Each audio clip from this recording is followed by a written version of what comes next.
से उसको काम मिलता है तो उसके लिए बहुत आसानी हो जाती है, लेकिन इसको समझना बहुत ज़रूरी है और ये काम मुश्किल है। जैसे कि हमारे क्लास में जो बच्चे पढ़ते हैं वो अलग अलग फूलों की तरह है, हर गुलेरा रंग बू दिगर रस फारसी में है कि बच्चे फूलों के मानिंद हैं। एक बाग में जैसे फूल होते हैं ऐसी उनकी हालत है, वो अलग अलग रंग बू खुशबू बनावट के होते हैं और उसको समझना बहुत ज़रूरी है। बीइंग ए करियर काउंसलर, मैं इसमें फील्ड में मैं बहुत काम कर रहा हूँ, कई सालों से पूरे महाराष्ट्र में घूमता हूँ, तो मैंने देखा है मसाइल बहुत हैं। और ये वर्कशॉप इसलिए ज़रूरी है कि जैसे एक मरतबा एक शख्स ने एक घोड़ा ख़रीदा और जो रेस में फर्स्ट आया था और लाकर उसको अस्तबल में बांध दिया और उस अस्तबल पे लिखा the fastest horse in the world, the fastest horse in the world उसने लिख दिया और उसको अच्छी खिदमत की कुछ दिनों के लिए, और उसको बाद में 15-20 दिन के बाद भी उसको दोबारा रेस में उतारा, लेकिन इस बार वो घोड़ा सबसे पीछे था। तो उसने उस जो नेम प्लेट थी, जो प्लेट उसने लगाई थी, उसको बदल दिया और लिखा the fastest word for the horse. तो ये फास्टेस्ट वर्ड है हमारे लिए, सबके लिए। अगर हम अपडेट नहीं होते तो हमारे अंदर तब्दीली आना मुश्किल है। जैसे कॉर्पोरेट जो वर्ड है उसमें अगर आपने गोल अचीव किया तब भी वो वर्कशॉप लेते हैं, अगर गोल अचीव नहीं भी हुआ, फेल्यूर हुआ, तब भी वो लेते हैं। किसी ने अच्छा किया उसको अप्रिसिएशन के लिए वर्कशॉप लेते हैं और ये वर्कशॉप उनके कंटिन्यू चलते रहते हैं, काफ़ी पैसा खर्च करते हैं, क्योंकि इंसान की फितरत है कि जब वो हालात के साथ चलेगा और सुनेगा और हैमरिंग होती रहेगी तो बहुत सारी चीज़ें वो सीखता है।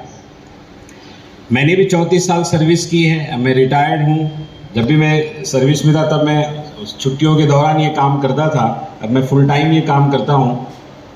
तो मैं 34 साल के अरसे में मैंने जो सीखा है बच्चों से या बच्चों को समझा है, ये भी मेरा एक लंबा एक्सपीरियंस है। और मैंने अलग अलग जगहों पे सर्विस की है, 4 जगहों पे मैंने सर्विस की और कई हेडमास्टर्स, सुपरवाइज़र्स, ये लोग। अब मैं जिस लास्ट इदारे में था वो बहुत बड़ा इदारा है जिसमें 450 से ज़्यादा एम्प्लॉय काम करते हैं, और जहाँ मैं करता था वहाँ 100 स्टाफ था। तो ये चीज़ें मैंने सीखी है बच्चों से भी और बच्चों को मैंने समझने की कोशिश की है।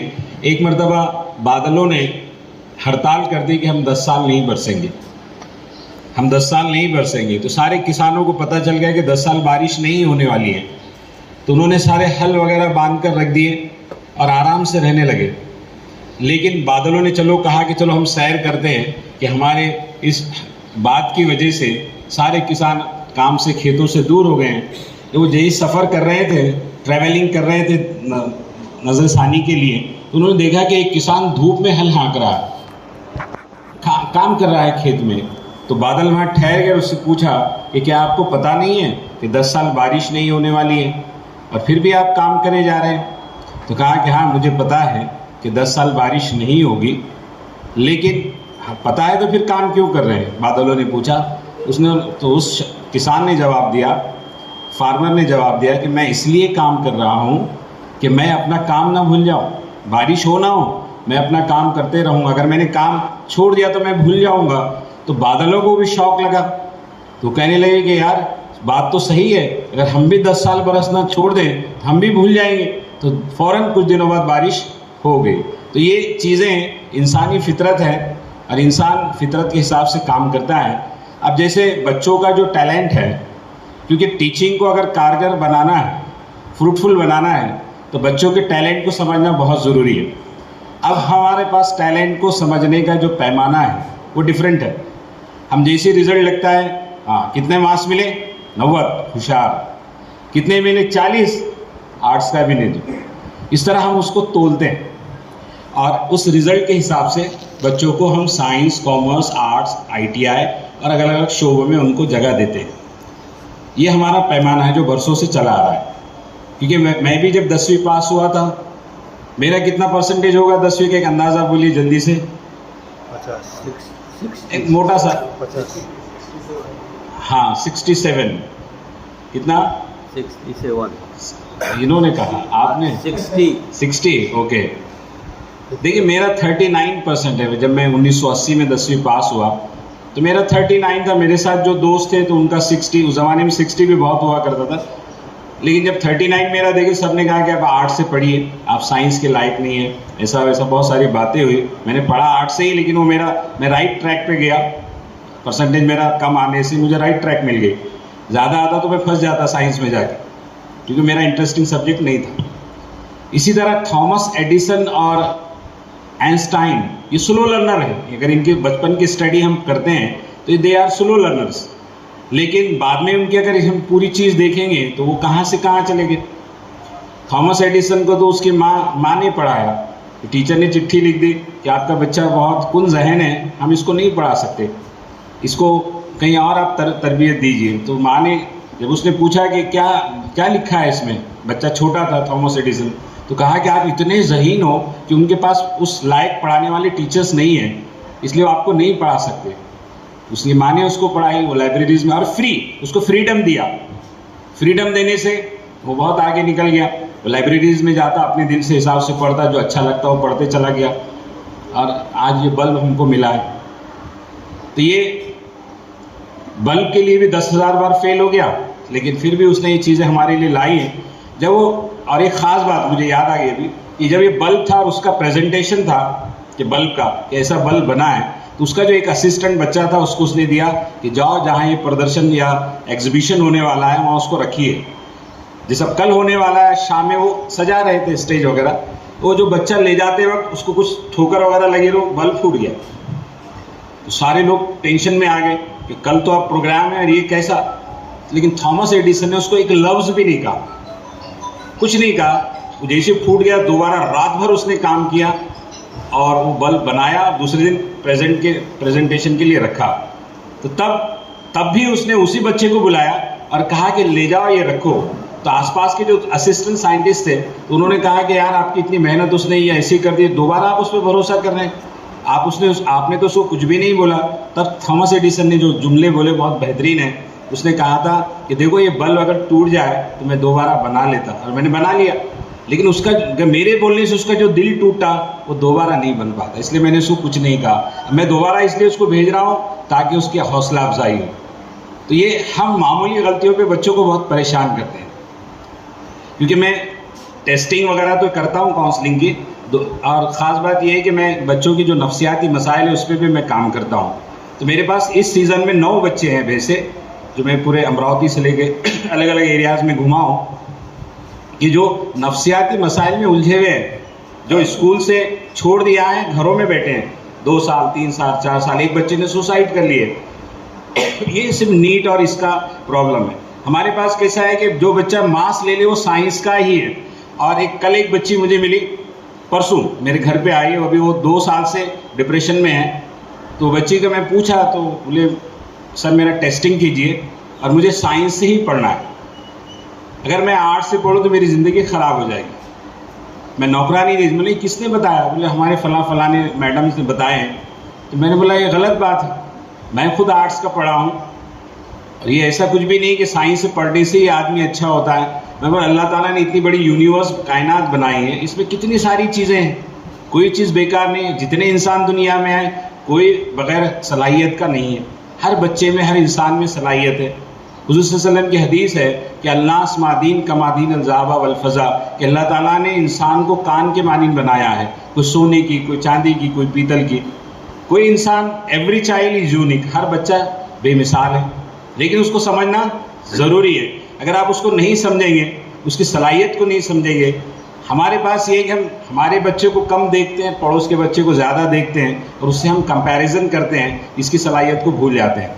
ये हमारा प्रॉब्लम है। और फ़िलहाल मैं आपको एज ए पेरेंट बात कर रहा हूँ, एज ए टीचर नहीं, क्योंकि यू आर पेरेंट्स। क्योंकि पेरेंट्स की बात समझ में आएगी तो टीचर खुद एक डबल रोल प्ले करता है। तो पेरेंट्स का ये है कि मैं डॉक्टर नहीं बन सका, मेरी ख्वाहिशात मैं उस पर लाता हूँ, ये कहाँ का इंसाफ है? एक माँ के 5 बच्चे एक जैसे नहीं होते। पहला जो बच्चा होगा वो डिफरेंट होगा, उसकी साइकोलॉजी डिफरेंट है। सेकंड जो बच्चा होगा उसकी साइकोलॉजी डिफरेंट, तीसरा जो होगा उसकी साइकोलॉजी डिफरेंट। जो बच्चे यतीम होते हैं क्लासेस में हमारे, उनका एक साइड का माइंड ग्रोथ ही नहीं होता। कल एक बच्ची मैं कनान में था, नागपुर में, गैर मुस्लिम बच्ची, बहुत बड़ा प्रोग्राम है वहाँ पे, तो वो बच्ची मेरे पास आई, कहा कि सर मेरा बहुत बड़ा प्रॉब्लम है। तो मैं बाजू लेके बोले क्या बात है बेटा? बोले मेरे वालदा और वालिद की जमती नहीं है, मेरे वालिद ने दूसरी शादी कर ली, मेरी वालदा प्रेशर में है और डिप्रेशन में, रोज़ घर में झगड़े होते हैं, मैं बहुत परेशान हूँ, क्या करूँ? मैंने जो बोलना था उसको, टिप्स देनी थी, मैंने दिया उसको। और बहुत ब्रिलियंट बच्ची, इतने बुरे हालात में भी मुझसे बात की, उसने सही सही बात बताई। तो ये मसाइल बहुत प्रॉब्लमेटिक है, क्योंकि एक बच्चे तो एक जैसे नहीं होते, सब डिफरेंट है। हमारे बच्चों को भी समझना ज़रूरी है। अब ऐसा है कि मैं टीचर हूँ तो मैं टीचर बना दे रहा हूँ बच्चों को, मैं डॉक्टर हूँ तो डॉक्टर की कुर्सी खाली है। अभी ऐसे 3-4 केसेस मेरे पास इस सीज़न में आए हैं कि वालिद वालदा की सेटअप है पूरा मेडिकल का, वो चाहते हैं कि बेटा वही बने, लेकिन बेटा कुछ और चाहता है, इसलिए बच्चा और उनकी चकमक है, परेशानी है आपस में। बच्चा घर से भाग गया, एक बच्चे ने सुसाइड कर ली, ऐसे मसाइल बहुत है। इसलिए मैं समझता हूँ कि बच्चों की, जैसे एक सॉफ्टवेयर, हमारा मोबाइल है तो मोबाइल में हार्डवेयर और सॉफ्टवेयर होता है। हार्डवेयर ऊपर से अच्छा लगता है, लेकिन अंदर अगर सॉफ्टवेयर ख़राब हो जाए या उसकी मेमोरी ओवर हो जाए तो क्या होगा? वो हैंग हो जाएगा। हम क्या करें, हमारे बच्चे जितने स्कूल में हैं या हमारी अपनी औलाद है, हम उनको क्या करते हैं, सिर्फ पेट दुखा तो फ़ौरन लेके भागेंगे, सर दुखा तो फ़ौरन लेके भागेंगे।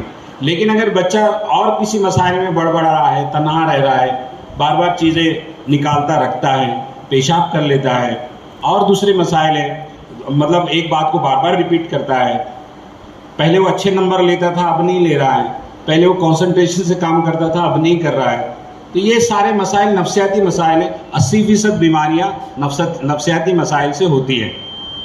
कल डिप्रेशन डे था, मालूम है ना, वर्ल्ड हेल्थ का, WHO का, फिजिकल मेंटल हेल्थ का। दुनिया में 10 में से 4 लोग नफ्सियाती मसाइल में उलझे हुए हैं। हमारे इंडिया में तकरीबन 10-20 करोड़ लोग ऐसे होंगे जो नफ्सियाती मसाइल में उलझे हुए हैं। 10 लोगों में से एक ही आदमी अपना ट्रीटमेंट ले पाता है, 9 लोग नहीं लेते, क्योंकि उनको लगता है कि नफ्सियाती डॉक्टर के पास जाना यानी वही लोग जाते हैं जो पागल हैं। ये बात बिल्कुल गलत है, क्योंकि मैं आज एक काउंसलर हूँ, मुझे भी काउंसलिंग की ज़रूरत पड़ सकती है। काउंसलिंग क्या है? आपको पहले ज़माने में हमारे मोहल्ले में ऐसे लोग हुआ करते थे, मोतेबर लोग, कि कुछ होता प्रॉब्लम तो माँ बाप उनके पास ले जाते, वो समझाते, वो अच्छा, वो काउंसलिंग है। हमारे जितने नबी आए सब ने लोगों की काउंसलिंग की है, जितने पैगंबर आए सब ने काउंसलिंग ही की है। इसलिए सज्जाद नुमानी साहब ने अपने लेक्चर में कहा कि काउंसलिंग कार्य पैगंबरी है। तो ये काउंसलिंग बहुत ज़रूरी है। अगर बच्चों की काउंसलिंग नहीं होती है तो वो प्रॉब्लम लेके आगे चलता है, वो पढ़ लिख तो लेगा लेकिन अपनी पर्सनल लाइफ में उसको प्रॉब्लम आएगी। इसलिए बच्चे को 13 साल से लेके 20-25 साल की उम्र में उसकी काउंसलिंग लाजमी है। जुल्फ़िकार नक्शबंदी, मौलाना जुल्फ़िकार नक्शबंदी साहब ने अपनी किताब में लिखा कि इस उम्र में बच्चे को कोई पीर या रहनुमा की ज़रूरत होती है, मतलब काउंसलर की ज़रूरत होती है। काउंसलर ज़रूरी है क्योंकि इस उम्र में बच्चा अपनी दिल की बात अपने पेरेंट्स को नहीं बताता। आप अपना बचपन याद कीजिए, आप कैसे थे, अब बैक जाइए पीछे, हमने कैसी ज़िंदगियाँ गुजारी और हम अपने बच्चों से क्या एक्सपेक्ट करते हैं। तो ये चीज़ें बहुत ज़रूरी है। जैसे एक बच्चा है XYZ मेरे पास आया जो 5 साल से डिप्रेशन में था, तो 18 साल की उम्र में वो डिप्रेशन में गया। उसने पहली बार नीट का एग्ज़ाम दी, उसको 380 कुछ नंबर मिले, और दूसरी बार दिया नांदेड़ से उसने किया था एक कोर्स IB से, उसके बाद उसको 120 नंबर मिले, वो डिप्रेशन में चला गया और 5 साल वो अंदर ही रहा, घर में ही रहा। उन्होंने कई सेक्रेटरीज को बताया, सब किया, लेकिन अल्लाह ने मुझे उसके साथ रखा। वो मेरे पास आया, मैंने उसकी हेल्प की, वो अच्छा हो गया, बाहर निकल गया डिप्रेशन से, गोलियां वगैरह सब बंद हो गई। क्योंकि बहुत सारी बीमारियां ऐसी है जिसको काउंसलिंग से ही अच्छी होती है, जिसमें एंजाइटी है, डिप्रेशन है, OCD है, फोबिया है और स्ट्रेस है। ये सब बीमारियां काउंसलिंग से होती है। और सब बीमारियों की जड़ है स्ट्रेस। जितना स्ट्रेस हमको लेंगे हम तो सारे प्रॉब्लम क्लियर। बच्चे पे स्ट्रेस देंगे तो बच्चा इन चीज़ों में उलझ जाएगा और अपनी टैलेंट से वो बाजू चला जाता है। इसलिए बच्चों को समझना बहुत ज़रूरी है। अगर बच्चे के टैलेंट के, जैसे मैंने अगर गुलाब का पौधा लाया और उसको यहाँ रखा छाँव में रखा, तो वो पनपेगा क्या? नहीं, उसको धूप की ज़रूरत है। अगर मैंने मनी प्लांट लगाया और उसको मैं कंटिन्यू धूप में रखता रहा, वो पनपेगा क्या? नहीं, उसको छाँव की ज़रूरत है। क्योंकि नर्चर टू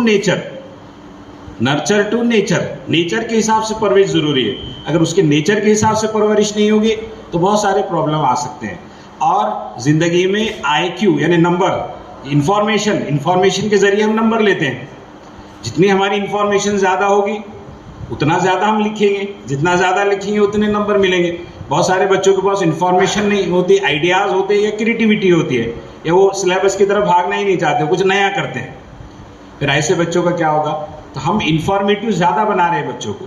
जो जितना ज़्यादा इंफॉर्मेटिव बनेगा, जितनी ज़्यादा जाके एग्ज़ाम में तय करेगा, लिखेगा, मार्क्स लेगा, हम उसको एक्सेलेंट समझते हैं। लेकिन पहले ये समझा जाता था कि जो जिनको मैथमेटिक्स आता है और जिनको फिज़िक्स आता है, ये बच्चे टैलेंटेड हैं, वो बहुत उनका हाई IQ माना जाता था, होशियार माने जाते थे।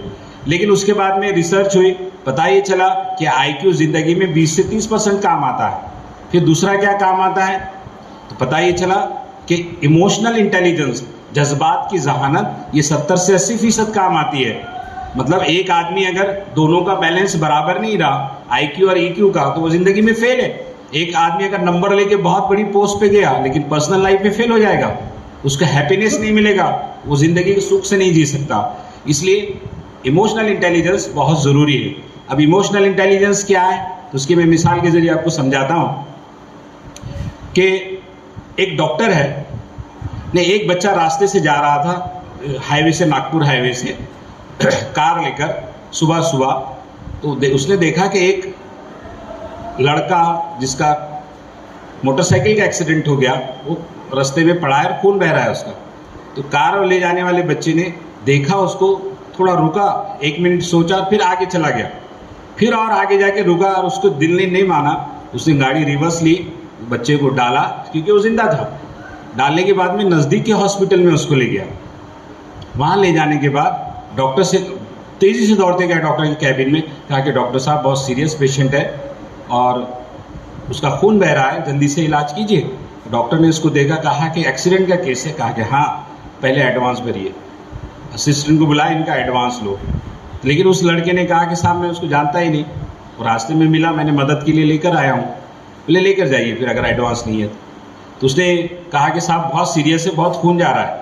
नहीं, फिर लेके जाइए, पैसे नहीं तो लेके जाइए। तो फिर उसने कहा कि साहब मेरी चाबी रखिए और मैं जब पैसे लाऊंगा तो मैं कार लेके जाऊँ, कार आपके कब्जे में रहेगी। तो ठीक है बोले। डॉक्टर ने फिर तैयार किया, स्ट्रेचर लेके गए, और जब दरवाज़ा खोले उसकी नब्ज़ देखने के लिए डॉक्टर ने आगे हाथ बढ़ाया, देखा तो उसका अपना हकीकी बेटा था। देख के उससे ज़ोर से चीखा, बेटे क्या हुआ? घबरा गया डॉक्टर, फिर जल्दी से उसका ऑपरेशन हुआ, लेकिन वो चला गया। ये 2015 जनवरी के एडिशन में एक मैगज़ीन में ये खबर छपी थी, ये आर्टिकल आया था इस ताल्लुक से। और पिछले दिनों ये मोबाइल पे भी गर्दिश कर रहा था एक इसका वीडियो। तो ये रियल है, ये प्रैक्टिकल है जो हुआ।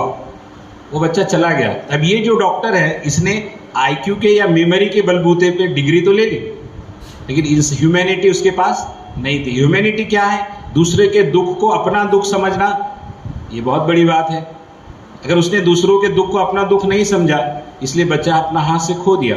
दूसरा एक डॉक्टर है जो हॉस्पिटल में फ़िलहाल हाजिर नहीं है। एक बाप अपने पेशेंट बच्चे को लेके, बच्चों का डॉक्टर है, बच्चे को लेके आता है जो बहुत सीरियस है। तो नर्स फ़ोन लगाती है कि एक पेशेंट आया है, बाप अपने बच्चे को लेकर आया है, बच्चा बहुत सीरियस है, जल्दी आइए। तो डॉक्टर 40 मिनट के बाद पहुंचता है। दूसरा डॉक्टर पहुंचने के बाद में उसको ट्रीटमेंट देता है, डायग्नोस करता है, डिस्क्रिप्शन देता है और फ़ौरन निकल जाता है। उसके बाप को नहीं मिलता बच्चे के, मतलब डायग्नोस दिया और निकल जाता है। तो वो बाप गुस्से में आता है कि एक तो लेट आया, क्या हुआ कुछ बताया नहीं और निकल गया चिट्ठी देकर। तो वो नर्स को डांटता है कि ऐसा कैसा आपका डॉक्टर है। तो नर्स रोने लगती है, नर्स के आंखों से आंसू निकलते हैं। तो नर्स पूछती है कि भाई, बाप कहता है नर्स से, मैं आपको थोड़ी, मैं तो डॉक्टर को बोल रहा है, आप क्यों रो रहे हैं? तो नर्स कहती है कि असल बात ये है कि उस डॉक्टर के बच्चे का इंतकाल हुआ और वो तदफीन को ले जाने वाले थे, लेकिन जैसे मैंने फ़ोन किया कि आपका बच्चा बहुत सीरियस है, वो तदफीन छोड़कर आपके बच्चे के लिए आए हैं। अब वो फ़ौरन इसलिए जल्दी गए क्योंकि वो तदफीन को जाना है। तो ये जब डॉक्टर कैसा है, ये बैलेंस है, इसका IQ भी अच्छा है और EQ भी अच्छा है। अगर बच्चे को IQ और EQ बराबर नहीं रहेगा तो वो लोग ज़िंदगी में हैप्पीनेस नहीं ला सकते। अब हमारा जो सिस्टम है आज का, ये प्रेशर कुकर की जैसा हो गया है। हम प्रेशर डाल रहे हैं, आउटलेट नहीं है उसको। जब आउटलेट नहीं होगा तो प्रेशर बस्ट हो जाएगा, कुकर बस्ट हो जाएगा। अब आउटलेट क्या है? खेल कूद आउटलेट है, इंटरटेनमेंट उसका आउटलेट है, उसको उससे प्यार मोहब्बत आउटलेट है उसका। हम ये कहाँ दे रहे हैं? जैसे बच्चा स्कूल से आता है, टैलेंटेड बच्चा है आपका, लेकिन उसको एप्रिसिएशन बहुत ज़रूरी है, प्यार ज़रूरी है। अगर नहीं मिलेगा तो प्रॉब्लम क्रिएट होगा, प्रेशर बढ़ रहा है, आउटलेट ज़रूरी है। हम आउटलेट नहीं दे रहे हैं बच्चों को। पेरेंट्स भी आपके पास भी आते तो फलां ट्यूशन लगाओ, फलां ट्यूशन लगाओ, फलां ट्यूशन लगाओ। ट्यूशन इतनी भी ज़्यादा नहीं चाहिए ना। हमने कितने ट्यूशन्स किए हैं, हमने कितनी क्लासेस की है, हमने भी तो बंक किया है, मार्क किया है क्लास को। हमने भी क्लास में हम मतलब एक्स्ट्रा क्लास में भी हम नहीं गए बहुत बार, या रेगुलर में नहीं गए हैं। हम अपना भी जायज़ा लें और बच्चे का जो प्रेशर है वो बस्ट होने से पहले उसको आउटलेट दे। इसको क्या ज़रूरत है, इसको किस चीज़ की ज़रूरत है, ये समझना बहुत ज़रूरी है। अगर आप नहीं, हम पूरा इन्फॉर्मेटिव चल रहे हैं, हमारा इन्फॉर्मेशन बड़ा ये वो, लेकिन वो डाइजेस्ट भी होना चाहिए। तो टैलेंट उससे क्या हो जा रहा है, बच्चे को बिना समझे हम उस पर लाते जा रहे हैं चीज़ों को, उससे बहुत सारे प्रॉब्लम क्रिएट हो रहे हैं। जैसे हार्वर्ड गार्डिनर ने 9 इंटेलिजेंस बताई है। हर बच्चा एक जैसा तो होगा नहीं, हर बच्चे में ये खूबी, कोई हीरा, कोई मोती, कोई रूबी, सब बच्चे डिफरेंट है, अलग अलग है। अब वो उसको हमको पहचानना ज़रूरी है, लेकिन हम पहचानते नहीं हैं। हमारी क्लास में सब एक जैसे बच्चों को हम हाँकते, एक ही डंडे से हाँकते हैं। इसलिए क्लास में जो टीचर हो वो नफ्सियात बच्चे की जाने। मेरी क्लास में एक बच्ची हमेशा नाखून खाते रहती थी, बहुत होशियार बच्ची थी। तो मैंने उसको पूछा, आयशा नाम था उसका, मैंने बोला बेटा आयशा क्या प्रॉब्लम है, आपको कुछ घर में सब ठीक तो है? तो बोले नहीं सर कुछ भी प्रॉब्लम नहीं है। मैं उसको बार बार पूछता रहा, हमेशा ये चीज़ उससे पूछता रहा, तो उसने नहीं बताई। लेकिन जैसे ही जनवरी का वक्त आया तो उसने कहने लगी कि सर हाँ मैं आपसे बात करना चाहती हूँ। तो उसके बाद उसने मुझसे बात की, तो उसके पीछे की जो स्टोरी थी वो बहुत दर्दनाक थी। उसके जो मसाइल थे बहुत डिफ़िकल्ट थे, डिफरेंट। तो ये एक बच्चे की बिहेवियर से हम बहुत सारी चीज़ें पहचान, जैसे मैंने कहा यतीम बच्चे का प्रॉब्लम हो जाता है, वो टैलेंटेड होने के बाद भी कंसंट्रेशन नहीं कर पाता क्योंकि उसके दिमाग की एक साइड की ग्रोथ नहीं हो पाती। जिन पेरेंट्स के माँ बाप घर में लड़ते हैं वो बच्चा, उसका कंसंट्रेशन क्लास में नहीं रहता है, वो कहीं और, क्योंकि उसको प्यार नहीं मिलता, वो किसी और चीज़ में गुम रहता है। जिनके वालिद ड्रंकार्ड होंगे या किसी ड्रग्स के आदी होंगे, वो एक मसला है। गुर्बत, जो गरीबी में जो बच्चे पलते हैं उनमें, उनके अंदर डेयरिंग नहीं होती, वो शाय होते हैं, हालांकि टैलेंटेड होंगे, शाय होते हैं। उनको समझना बहुत ज़रूरी है। अगर हम को नहीं समझेंगे तो बहुत सारी प्रॉब्लम आएंगी। कुछ बच्चे हमारी क्लास में इंट्रोवर्ट होते हैं, वो अपने आप में रहते हैं, हालांकि इंट्रोवर्ट ये फितरत है, इंट्रोवर्ट रहना ये फितरत है। 16 टाइप्स की पर्सनालिटीज़ होती है। ह्यूम्स ने 16 टाइप्स की पर्सनालिटीज़ बताई है। MBTI उस पर एक टेस्ट होता है। मेरा, रिजवान सर का भी, हम जब मुंबई में पढ़ते थे हमारा भी ये टेस्ट हुआ कि हम MBTI से इंसान की पर्सनालिटी पता चलती है। इवन वो कितना झूठ बोल रहा है वो भी पता चलता है। तो मैं, रिजवान सर लकी हैं कि उसमें एक आता है कॉलम MD, जिसका MD 0 आता है, उसने सच सच बताया है। जैसे उसमें बहुत सारे कॉलम होते हैं, आपने बचपन में चोरी की थी, झूठ बोले थे, ऐसे बहुत सारे 110 क्वेश्चन आते हैं। तो मेरा, रिजवान सर का MD 0 था, मतलब हमने जो सही था वही उसमें दिया।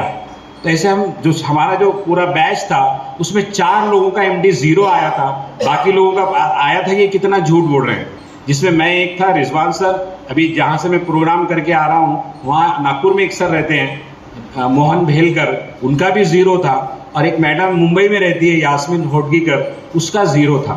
उसमें 3 मुस्लिम थे जिनका 0 आया था और एक गैर मुस्लिम था।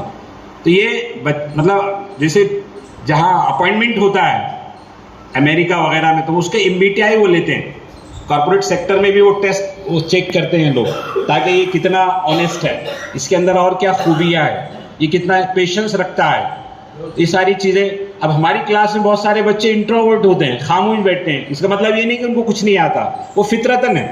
कुछ बच्चे एक्सट्रोवर्ट होते हैं, वो बहुत बात करते हैं, वो स्टेज पे आते हैं, टीचर के आगे पीछे रहते हैं, वो उनकी फितरत है। कुछ बच्चे लाइन टू लाइन चलते हैं, कुछ स्टाफ में आपके ऐसे लोग होंगे उसूल परस्त होंगे, बिल्कुल टाइम टू टाइम आना, टाइम टू टाइम करना। कुछ लोग ऐसे वो उनकी कोई टाइमिंग्स नहीं होती है। कुछ लोग कैसे हैं, फीलिंग्स यानी जज्बात के ऊपर काम करते हैं। कुछ लोग अच्छे जजर्स ऑर्गेनाइज तरीके से काम करते हैं, कुछ लोग एकदम टाइम पे काम करते हैं। ऐसे 16 टाइप्स की पर्सनालिटीज़ है, डिफरेंट पर्सनालिटीज़ है। तो ये बच्चों को समझना ज़रूरी है। अगर हम नहीं उसकी पर्सनालिटी को नहीं समझेंगे, हम समझेंगे इसका टैलेंट नहीं है। हालांकि अल्लाह ताला ने हर इंसान को टैलेंटेड बनाया, किसी को कम ज़्यादा नहीं दिया, सबको बराबर बराबर दिया, लेकिन अलग अलग चीज़ें दी। एवरी चाइल्ड इज़ यूनिक, हर बच्चा बेमिसाल है, लेकिन उसके टैलेंट को हमको समझना है। अगर नहीं समझेंगे तो बहुत सारे बच्चे, ख़ास तौर से होशियार जो बच्चे होते हैं, वो स्कूल छोड़ देते हैं, क्योंकि 4 टाइप्स के बच्चे होते हैं। एक सेंसिटिव होता है, जो हिस्सास किस्म का होता है, और क्लास में अगर पिन भी गिरी तो घर को जाके बोलेगा। वो एक टीचर के बाद दूसरे टीचर को बोलेगा कि फलां ने आपके ऐसा कहा, वो इन्फॉर्मर होता है। लेकिन अगर उसकी बात गौर से नहीं सुनी जाए तो नर्वस हो जाता है। और ऐसे बच्चे झगड़ालू किस्म के होते हैं, वो जल्दी बात बात पे उलझ जाते हैं। अब इसकी काउंसलिंग से उसको समझाना पड़ता है कि बेटा ऐसा नहीं है। दूसरा बच्चा होता है एक्टिव। ये बच्चे एक्टिव बच्चे खेल में, स्टेज पे, हर जगह एक्टिव होते हैं, हर जगह वो पार्टिसिपेट होते हैं और अपना लोहा मनवाते हैं। लेकिन उनके अंदर ईगो होता है। ईगो होने की वजह से क्या होता है कि उनको अगर हम ऑर्डर देंगे तो वो बात को नहीं मानते, उनको बुरा लगता है। अगर उनको बार बार ऑर्डर दी गई या उनकी इंसल्ट की गई तो वो स्कूल छोड़ देंगे, स्कूल में नहीं रहते हैं, वो छोड़ देंगे, क्योंकि उनको डाइजेस्ट नहीं हो पाता। लेकिन अगर उसी को कोई काम मोहब्बत से दिया जाए और उसको कहा कि आप रिस्पॉन्सिबल हैं, आप बहुत होशियार हैं, आप ही ये काम कर सकते हैं, तो बच्चे बिल्कुल लगन के साथ करेंगे। लेकिन बोलने का स्टाइल हमारा तरतीब बदलना पड़ेगी। तीसरा जो बच्चा होता है वो रिस्पॉन्सिव होता है, जो बटरफ्लाई की तरह होता है। वो क्लास बदलते हैं, स्कूल्स बदलते हैं, दोस्त बदलते हैं, वो एक जगह मुस्तकिल नहीं रहते। ऐसे दुनिया में सबसे ज़्यादा खुदकुशी करने वाले और घर से भागने वाले बच्चे यही है, इसलिए उनको समझना बहुत ज़रूरी है। और सबसे ज़्यादा खुदकुशी 15 से 24 साल की उम्र में ज़्यादा खुदकुशी होती है। उसके बाद आता है रिसेप्टिव बच्चे। ये बच्चे बड़े फर्माबरदार होते हैं, टाइम के पाबंद, नमाज के पाबंद, और माँ और पेरेंट्स का बहुत सुनते हैं। लेकिन ये बड़े डरपोक होते हैं, मतलब ये पार्टिसिपेट नहीं होते। ये अच्छे फर्माबरदार हैं लेकिन डेयरिंग नहीं करते। तो ऐसा ये अलग अलग टाइप्स के बच्चे हैं, तो इनको समझना बहुत ज़रूरी है। अगर हम नहीं समझेंगे तो वो बच्चा नर्वस हो जाएगा या डिप्रेशन में चला जाएगा। जो 9 इंटेलिजेंस बताई, जैसे मैंने ह्यूम्स ने कहा, उसने 16 पर्सनालिटीज़ बताई है, और हार्वर्ड गार्डनर ने 99 इंटेलिजेंस बताया, मल्टीपल इंटेलिजेंस बताई है। हार्वर्ड गार्डनर ने शुरू में जो उसको लगता था कि जो मैथ्स और साइंस में अच्छे हैं वही होशियार है, उसने एक मर्तबा पागल खाने का दौरा किया, और वहाँ दौरा करने में उसको लगा कि ऐसे लोग हैं जिनका IQ तो कम है, लेकिन वो अच्छे पेंटर हैं, अच्छे सिंगर हैं, अच्छे डांसर हैं, अच्छे क्राफ्टिंग करते हैं, बहुत अच्छे उनमें हुनर है, अलग अलग स्किल्स है। तो वो बहुत मुतासिर हुआ। फिर उसने उस पर रिसर्च की, फिर उसने 9 इंटेलिजेंस दी है कि बच्चे कितने अलग अलग टाइप्स के होते हैं। एक बच्चा, कुछ बच्चे कैसे होते हैं, लैंग्वेज इंटेलिजेंस होते हैं, लैंग्वेज स्मार्ट होते हैं। जब भी लैंग्वेज कोई की बात आती है वो उनको अच्छा लगता है, वो लैंग्वेज में महारत रखते हैं। तो बहुत सारे बच्चे क्लास में लैंग्वेज, जैसे मैं लैंग्वेज स्मार्ट था, मुझे दूसरे बच्चे नंबर स्मार्ट होते हैं, जिनको मैथमेटिक्स अच्छा लगता है, जो लॉजिकल होते हैं। तीसरे बच्चे म्यूज़िकल स्मार्ट होते हैं, उनको सिंगिंग में या म्यूज़िकल के पार्ट्स बनाने में दिलचस्पी आती है। चौथा जो बच्चा है वो नेचुरल स्मार्ट होते हैं, उनको नेचर में, जानवर पालने में, इसमें मज़ा आता है। पांचवा जो बच्चा होगा वो इंटरपर्सनल होगा, वो पीपल स्मार्ट होगा, उनको लोगों में सोशल वर्क करने में बहुत मज़ा आता है। अगर मस्जिद को कलर दे रहे हैं रमज़ान में तो स्कूल छोड़ देगा, उसमें लग जाएगा। कहीं कलेक्शन कर रहे हैं उसमें लग जाएगा, वो उसका अपना फितरत है उसकी। उसके बाद एक होता है इंट्रापर्सनल। ये लोग कैसे खुद ही में रहते हैं, अपने आप में रहते हैं, खामोश रहते हैं, साइंटिस्ट लोग हैं या लॉजिकल जो थिंकिंग करते हैं, ऐसे वो लोग होते हैं। उसके बाद स्पेशल स्मार्ट होते हैं, जिनकी पेंटिंग वगैरह डिज़ाइनिंग अच्छी होती है, जो आर्किटेक्ट वगैरह बनते हैं, ये खुसूसियत अलग होती है। तो ऐसे 9 टाइप्स की इंटेलिजेंस है जो मैंने आपको बताई है। अब इसमें अगर हम बच्चे की इंटेलिजेंस नहीं समझ पाए, अब हमारे स्कूल में क्या होता है, सिर्फ लैंग्वेज और मैथ्स पे जोर है, ये इंटेलिजेंस हम फोकस होती है क्लासेस में। अब इसमें जो ड्राइंग वाला बच्चा है, जो स्पेशल स्मार्ट है, अभी जितनी ये चीज़ें हम यूज़ करते हैं, ये माइक है, मोबाइल है, जितने प्रोडक्ट है, ये उनकी देन है, पेंटिंग वालों की। प्रोडक्शन में वही आते हैं, क्योंकि वही क्रिएटिविटी पैदा करके नई नई चीज़ें बनाते हैं। अब ये प्रोडक्ट वाला है, इसको तो कोई यहाँ जगह ही नहीं ना अपने पास। कितने हमारे पास ड्राइंग वो टीचर्स लेते हैं जो ड्राइंग का होता ही नहीं है। अब गया भी तो वो पढ़ाता नहीं है। मैंने 34 साल सर्विस की है, मुझे सब मालूम है, एक एक चीज़ मैं जानता हूँ, टीचर्स कैसे करते हैं, क्या करते हैं। तो वो हमारे पास ना मैनेजमेंट उसमें देखता है कि वो दे देते हैं। अब मेरा स्कूल है, वहाँ ड्राइंग के टीचर्स है, अपॉइंटेड है, लेकिन बाज़ स्कूलों में नहीं है, क्योंकि उसके स्ट्रेंथ के हिसाब से वो होते हैं। तो